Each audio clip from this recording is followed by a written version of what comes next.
Hi guys.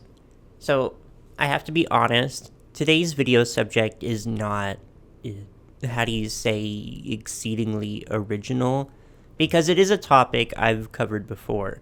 It was my third or fourth video I ever posted, and it was one over doll lines that were inspired by Monster High. And I think about that video a lot because it was really fun to make, and it just share all these weird doll lines with people, and also to talk about Monster High's impact, because I love Monster High, and I love that it's one of those doll lines that has such a clear, defined way that changed the entire fashion doll industry. It's really only one of like 4 or 5 that I can think of that I could say the same about. So why am I revisiting this video topic again? Well, 2 years ago, when I was just a little fledgling baby YouTuber, my videos were a little different. If you've been here a while, you already know what I mean. I only did voiceovers because I was too anxious to physically be on camera. My editing was very simple because I was still actively teaching myself how to edit videos as I was making them. And I was also a lot more heavily scripted because otherwise I would have just sat in front of this mic and just froze up. Learning to be comfortable filming myself and being okay with seeing myself and hearing my voice, my natural voice, has been a process. And I'm like, still not all the way there, but I am leagues better than I was 2 years ago. So I just wanted to revisit this topic because I think it deserves a better video. That's all. And if you've already seen the original video and you're not really keen on getting all the same information again, I understand. I don't intend to just go through my video library and start remaking all my old videos, but there are a few that I would like to do again now that I'm just more experienced. Anyways, today we're going to be talking about doll lines that were very obviously inspired by Monster High. Because when Monster High first came out in 2010, it was extremely successful, and almost instantly too. It was an incredibly original and risky concept, and when everyone else saw that monster dolls, weird dolls, non-traditional dolls were what was selling, they wanted a piece of that pie. And I already know I'm going to call them ripoffs here in the title, but I want to be clear, I don't personally think they're ripoffs. That's just how a lot of them were perceived when they were first released. Personally, I don't really think there's anything particularly wrong with taking inspiration from what's popular in the market.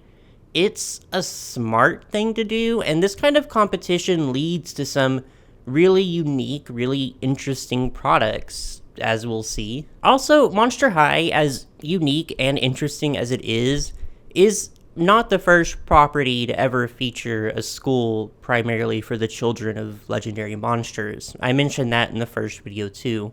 Scooby-Doo and the Ghoul School for one, Gravedale High, probably others. And that's probably enough of the intro, so let's go ahead and get into it. Number 1, Mystixx vampires and zombies and Grimm. Mystixx was a line of dolls produced by Playhut, who 6 of you out there may also know as the masterminds who were behind Magic Mystixx and Country Cuties, I assume. And Playhut as a doll company is strange. I don't know how else to describe them. They're very strange.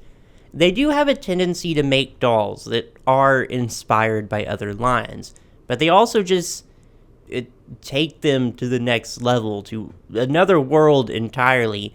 And I can't always celebrate their execution of doing so, but I have to at least give them points for creativity. So I do recall Mystixx being really the first big line that Monster High collectors were like, that fruit looks familiar. Because appearance-wise, Mystixx vampires are extremely similar to Monster High dolls. Not identical, but they do have some slight differences, but you can't tell me that a Monster High doll wasn't in the room when they were sculpting these parts. There's a very thorough review by the icon, the legend, one of my all-time favorite people, the Toy Box Philosopher, which I'll link below, where she goes into very great detail comparing a Mystixx doll to a Monster High one. However, Mystixx vampires had a certain gimmick that Monster High dolls did not. So the dolls were advertised as basically being 2-in-1, both a human and a vampire. And how, do you ask, is the most practical, ergonomic way of giving a doll two separate looks? Well, obviously, it's sculpting an entirely new face onto the back of their head and making them wear wigs. I don't know why you would do anything else. But yeah, this face-changing gimmick was kind of the core identity of Mystixx. The slogan of the line was, "The doll you can change the face of," which I do think maybe could have been workshopped a little more. So the four characters in Mystixx are Azra, Siva, Kalani, and Talon, which are actually the same names as the characters in Mystixx. I assume because Playhut just had their trademarks laying around. And there were a few iterations of Mystixx. After vampires, they went on to do Mystixx zombies, and then Rococo zombies, because why not? And also Mystixx Grimm. So how did Mystixx stack up against Monster High? Not well. The quality of the clothing and the wigs were, in a word, awful. There was a pretty large disconnect between the box art and the actual dolls, and the head thing, which may be cool in concept, really was not that great in practice. And although they tried to follow in Monster High's footsteps by making the line very conceptual and story-based, again, it just wasn't great. They also tried to follow in Monster High's footsteps by making a series of short webisodes, 2 of them, and yeah, a big surprise, they're extremely bad. Oh, and also a music video.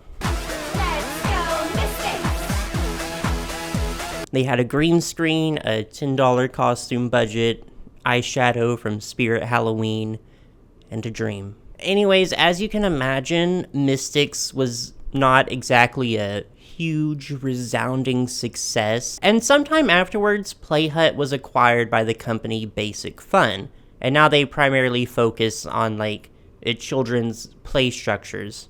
Actual play huts. Number 2, Twilight Teens. Twilight Teens are from the company Simba Toys and were first launched in 2013. Now, Simba, they're mainly known for being licensed to make Disney princess dolls for a while, but are also known for focusing on lower budget alternatives to popular doll lines. They have one today, which is Steffi Love, who is very much like their version of Barbie. And the one we're talking about right now, Twilight Teens, they use the same body and face sculpts as supermodels, which were their response to Bratz and Moxie Girls. And like Monster High, Twilight Teens liked to utilize the art of a very clever, very subtle naming scheme to just hint at their monster type in a very sophisticated and indirect way. So our primary characters are Gulivia, Ghostilla, Zombia, and Snakey. Gulivia, however, was only in this very first assortment. They dropped her very quickly. I assume because she just looks extremely similar to Zombia. And Simba, to their credit, had some fun with this line. They released a car, which looks pretty cool, a scooter, which came with a doll, a coffin-shaped wardrobe set. There was a line called School, where they're in these extremely 2013 plaid getups, and also a line where they're dressed as brides, which is a pretty big horror staple, so I get it, but maybe not the best setup for your doll line that features exclusively school children, but yeah, I don't know. And the very last Twilight Teens line featured 3 new characters, Pantheria, Vooduna, and Pneumonia, which, again, even if the execution isn't the greatest, I do have to give them props for some creative designs. Absolutely 0 points for subtlety, negative points even, but a few good points for at least having fun with the character designs. Number 3, Space Pop. Space Pop was created by Genius Brands in 2016 as a short-form animated series that ran on YouTube. The story revolves around 5 alien princesses whose planets and kingdoms are overtaken by an evil empress, so they start a resistance in the form of a girl band in order to fight back. To promote the series, Genius Brands partnered with Madame Alexander to create fashion dolls of the main characters. And when you think Madame Alexander, you probably picture like the porcelain doll, very classic, very childlike kind of doll. I always think of the like Wizard of Oz Happy Meal toys, if anyone else remembers those. But Madame Alexander does have a pretty interesting history with creating some lines that are the more traditional, or I guess in this case I should say the more modern fashion doll. And I don't think these are like one-to-one recreations of Monster High dolls, but I do think the inspiration is pretty obvious. The fantasy skin tones, the proportions with the very tall, slender body, just the overall aesthetic. But I think where Space Pop kind of went wrong is that it didn't just want to be Monster High. It wanted to be literally everything. It wanted alien girls, but they had to be princesses, and also superheroes, and also in a band, which all of these things can work. Lolly Rock, for instance, is literally all of these things, and it's amazing, but Space Pop, rather than making all these things fit together organically, they kind of just took bits and pieces from existing things, whatever they thought would make them the most popular. So the whole thing really just comes off as very derivative. I've watched a few of the episodes. Most of them were taken off YouTube at some point, and they are just not very good. They're quite bad, actually. They're very, very low budget, which I don't think is a death sentence. Low budget productions can still be pretty good with the right circumstances. But you know when you watch something and you can just tell, like, on a spiritual level, that whoever worked on it was just miserable the entire time and probably wanted to do literally anything else. That's just the vibe I got from them. Not a lot of love or effort put into it. Genius Brands, I think, it kind of expected Space Pop to be like this huge worldwide phenomenon because they really went all in on the merchandising for it, but it didn't really go that way. And they almost had a perfect storm too, because Space Pop was launched just as Monster High Generation 2 was really getting underway. And I distinctly remember seeing other collectors talking about it, like, maybe this could fill the void, but nah, it didn't really do that. Season 1 of the webisodes ran until 2018 with 108 episodes in total, but after that, Genius Brands just kind of abandoned the project entirely and moved on to their next big thing. Today, they're known as Cartoon Studios, and I think their biggest project since was the Nick Jr. show Rainbow Rangers. Number 4. Zombie Girls. Zombie Girls are from Jakks Pacific, launched in 2013. They use the same bodies as the Winx Club dolls that Jakks Pacific was making around that time, but they're zombies. They're zombie girls, in case you didn't catch that. And these are interesting because Monster High, although it was ostensibly influenced by horror elements and monsters and all that, it kind of pointedly avoided overt references to death, even when it came to monsters like zombies. But these girls are absolutely dead. They're extremely dead. Not only are they painted to have a very creepy corpse-like quality with their skin and their faces, But each doll also comes with a little tombstone that gives you their name, date of birth, date of their death, and also a little clue as to how exactly they died. They're all from different decades too, so Mary Morning here, she died in 1963 at her best and last sleepover. Maya Spirit died in 1973 after she cheered too hard. Rhoda Kill, great name, danced till she dropped in 1985. And last but not least, Sunny Burns, who died in 1993, who comes with a little surfboard with a big shark bite taken out of it, was eye candy to everyone and everything. There's unfortunately not a lot of more information about these. They were pretty short-lived and didn't sell very well. Jax did release kind of a follow-up line, but it was a more budget version of the dolls that came in slimmer packaging with less accessories and articulation. They're also pretty hard to find now. I don't want to say rare because that word makes people act crazy, but you do have to put in some work to find them if you want to buy one secondhand. But that's not super uncommon with these smaller lines, especially if they don't sell well, because it just means there's less of them in circulation once they stop being sold. Number 5, Once Upon a Zombie. Once Upon a Zombie was produced by the toy company WowWee and first launched in 2013. Not only as a doll line, but sort of as a multimedia franchise. There was a series of books written by Billy Phillips and Jenny Nissenson, and a few short-form webisodes too. There was actually kind of an intricate backstory to these.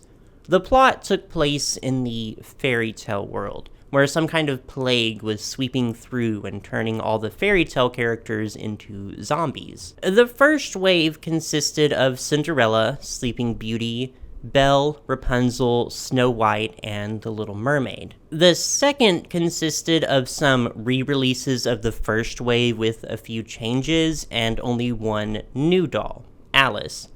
But there were a lot of characters that were meant to get dolls and never did, like Peter Pan, Prince Charming, Tinkerbell, Tanika, who's the Princess and the Pea, and also a Pocahontas doll, which proves two things: that the people behind this line were operating in extremely poor taste, and 2, that in addition to trying to draw in the Monster High crowd, they were also very much trying to rip off the Disney characters too. Which, if you need more evidence for that, there's also art of a Snow Queen character who looks more than a little bit familiar. Now, if you watched my video over Ever After High's quote-unquote ripoffs, you already know where this is going. But to rehash it a little bit, the true masterminds behind Once Upon a Zombie weren't WowWee, they were just making the dolls. The company who designed the characters and the world of Once Upon a Zombie is a company called Toon Studio of Beverly Hills. And they are a very bizarre, very enigmatic presence. They were responsible for another doll line around the same time, Fairy Tale High.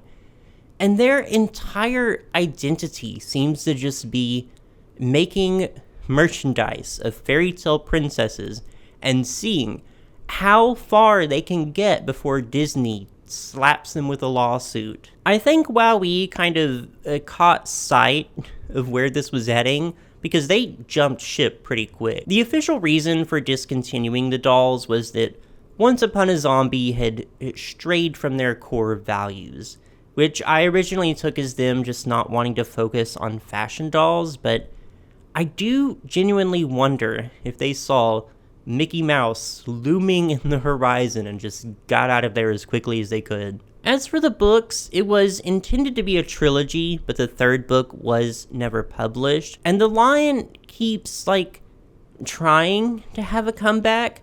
Their Instagram is still active as of 3 weeks ago, but it mainly consists of posting AI-generated art and calling them design explorations, so I don't actually think that's going anywhere. Number 6, Attractionistas. And speaking of the mouse, Attractionistas from Disney made their debut in 2015 to be sold exclusively through the Disney parks. Each doll is themed after an iconic Disney attraction. So the first wave was Celeste for Space Mountain, Gracie for the Haunted Mansion, Pearl for Pirates of the Caribbean, and Maddie for Mad Tea Party. Then later, Carrie for the Carousel and Nellie for Jungle Falls, and the last two, Briar for Splash Mountain and Holly for Tower of Terror, who is my personal favorite, but unfortunately these last two dolls got a pretty limited release, so they can be pretty expensive and hard to find secondhand. So again, I think the Monster High inspiration is pretty clear. You've got the fantasy skin tones, the body proportions, the element of all the dolls being extremely thematic and tied to a specific aesthetic. But I do think as far as taking inspiration from Monster High goes, this is probably one of the more clever ways Disney could have gone about it, and I do actually think the dolls are pretty cool. I'm not a huge Disney parks person, I've only ever been once in my life, but I think the designs are pretty great. I think they've been more successful in death than they were in life, though. They weren't the easiest dolls to get a hold of, I remember, since they were made to be sold through the parks. But also because of that, they were way more expensive than they needed to be.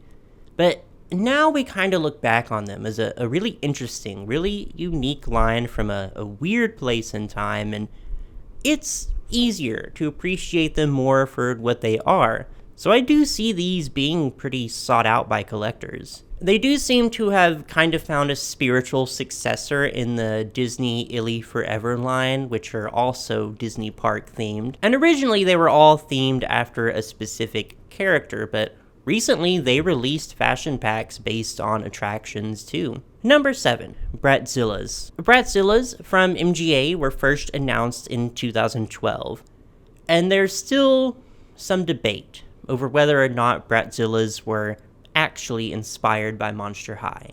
And yes, they were. That shouldn't even really be a question. Do I think Bratzillas is a ripoff of Monster High? No, not really. But do I think Bratzillas would exist without Monster High?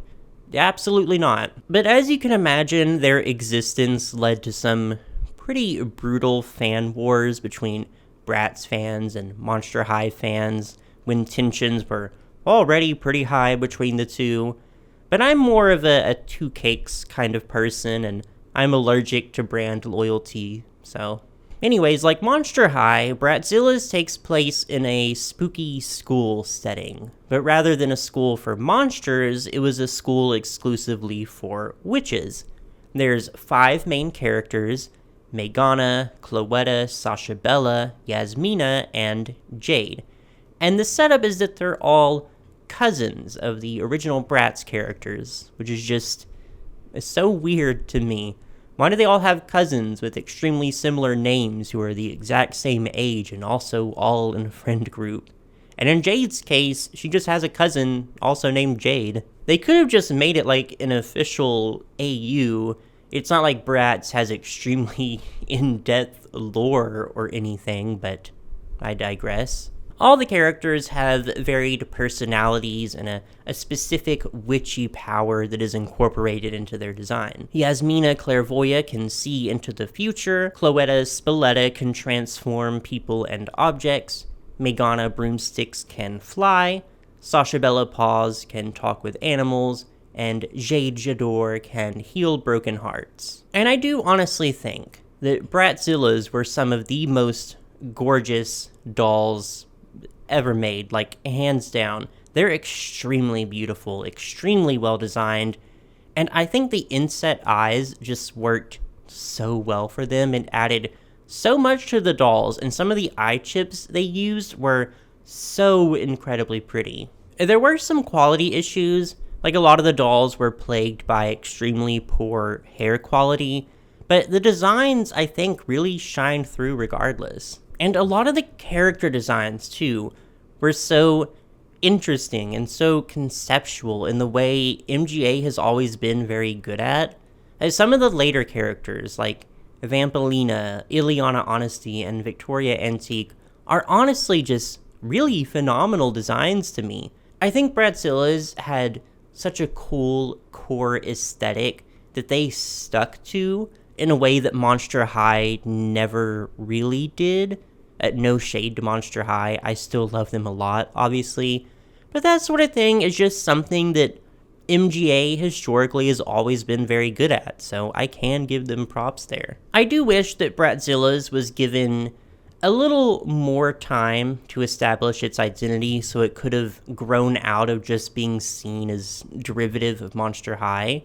I do honestly think it could have gone there. Like where MGA cut it off in 2014, I feel like the dolls were only getting better and better. But unfortunately, they wanted to put all Bratz-related brands on a hiatus in order to set up for the 2015 reboot. As always, I just want to thank you for watching. Even if you've seen the original video, I hope this was still a fun watch. I hope I was able to do this topic justice because it's still just really fun to talk about. But now it's your turn to talk. Tell me which one of these was your favorite.